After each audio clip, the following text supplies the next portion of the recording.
Hi guys, for today's video, gusto ko lang po i-share sa inyo na bumili kami ng bagong antena na hindi na kinakabit sa kabayan.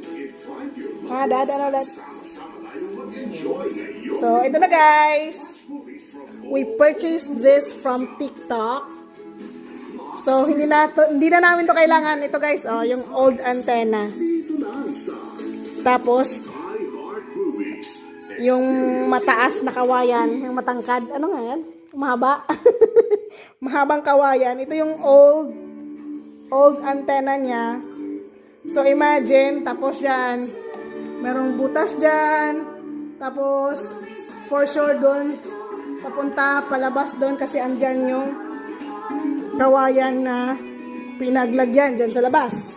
Look! I'll show you guys.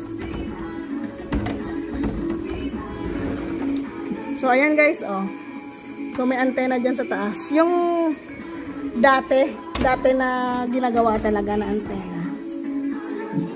This time, dahil bumili kami from TikTok, nag-order yung asawa ko from TikTok kasi nga mahilig siyang manood ng TikTok. So, ayan na guys.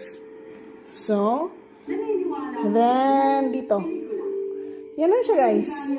Diba?